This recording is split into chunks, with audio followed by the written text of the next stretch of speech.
भस्म हुआ जब काम तो गौरी भई निराश, देव ऋषि उपदेश सो जपन लगी शिव आप। ब्रह्मा जी बोले, हे नारद जी, श्री पार्वती जी जब कामदेव के भस्म होने पर घर पहुंची तो उन्हें भगवान शंकर का विरह व्याकुल करने लगा। श्री पार्वती जी को तो खाते पीते बैठते सोते तब हर समय वे शिव विरह में अत्यंत व्याकुल रहने लगी। ब्रह्मा जी बोले, हे नारद जी, तुम ही उस समय लोकों में घूमते घूमते वहां पहुंच गए। हिमाचल ने तुम्हें आया देखकर आदर सत्कार के साथ उत्तम आसन पर बिठाया। इसके बाद अपनी पुत्री के शिव पूजन से लेकर कामदेव के भस्म होने तक का सारा वृत्तांत कह सुनाया। यह सुनकर तुमने तो हिमाचल को केवल इतना ही कहा कि शिव भजन करो। इतना कहकर वहां से उठकर श्री पार्वती जी के पास पहुंचे और उन्हें अकेला पाकर तुम बोले, पार्वती जी, बिना तपस्या किए हुए भगवान शंकर की तुम सेवा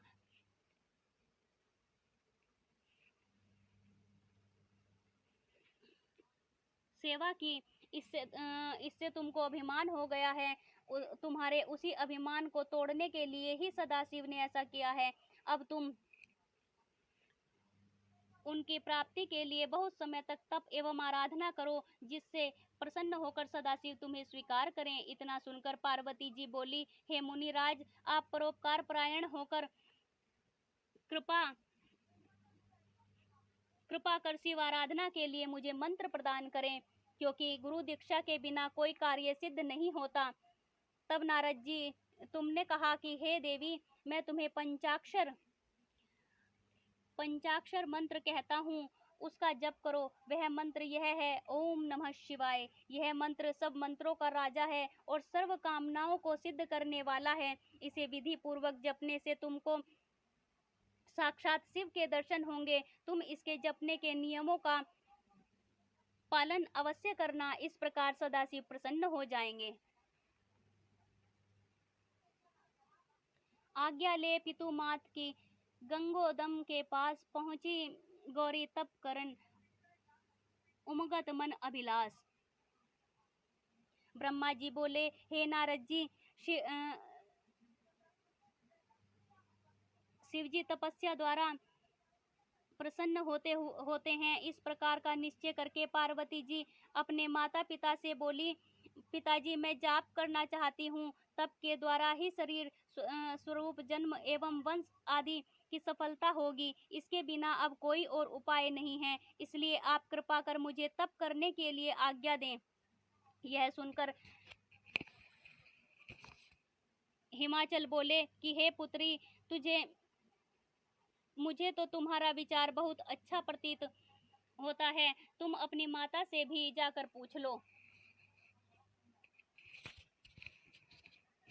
यदि वह आज्ञा दे दे तो बहुत ही उत्तम होगा। यह सुनकर पार्वती मैनावती से पूछने लगी, हे माता जी, आपकी अतीव कृपा होगी, आप मुझे तप करने की आज्ञा दें। मैं कल प्रातः काल होते ही वन में तप करने के लिए चली जाऊं। यह सुनकर मैनावती जी दुखित होकर बोली, हे पुत्री, तुम घर में ही तपस्या करो, वन जाने की क्या आवश्यकता है। इस प्रकार हट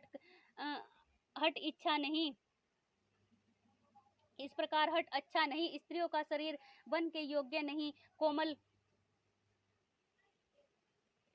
कोमल होता है। तप करने में वन में अनेकों दुख होते हैं। इस प्रकार से अनेकों बात कहकर मैना ने उमा देवी को वन में जाने से रोका। तब तो उमा देवी अत्यंत दुखी हो गई। उसे इस प्रकार दुख एवं क्लेश में देखकर अंत में मैना ने श्री उमा पार्वती जी को तप करने की आज्ञा दे दी। तब उमा देवी अत्यंत आनंद को पाकर अपने माता पिता तथा सखी सहेली सबको यथोचित प्रणाम आदि करके उनसे आशीर्वाद पाकर तप के लिए चल पड़ी। कुछ दूर जाकर उन्होंने वस्त्र आभूषण आदि उतार दिए, बलकल मर्ग चर्म आदि धारण कर उसी स्थान पर पहुंची जहां से श्री गंगा जी प्रकट हुई और कामदेव भस्म हो गए थे। जहां सदाशिव ने तप किया था, वहां की पृथ्वी को प्रणाम करके वेदी बनाकर अपनी इंद्रियों को वश में करके मन एकाग्र कर कठिन तप करना आरंभ कर दिया। गर्मी के दिनों में अपने चारों ओर अग्नि जलाकर बीच में बैठकर मंत्र जपती, वर्षा का कष्ट सह सहकर शीतकाल में शीतल जल में बैठकर मंत्र जपती, खाना पीना वायु आदि सब विचार छोड़ दिया। सब मनोरथों के पूर्ण करने वाले भगवान शंकर के ध्यान में मग्न होकर मंत्र जपने लगी। ब्रह्मा जी ने कहा, हे नारद जी, इस प्रकार कठोर तप करते करते श्री उमा देवी को 3000 वर्ष व्यतीत हो गए। उन्होंने शीत वर्षादिक आदि अनेक कष्ट सहे। इस प्रकार से उमा देवी के कठोर तप को देखकर आश्चर्य में पड़े हुए सभी देवराज उनके दर्शन के लिए आए। इस प्रकार कठोर तप आज तक किसी ने नहीं किया था।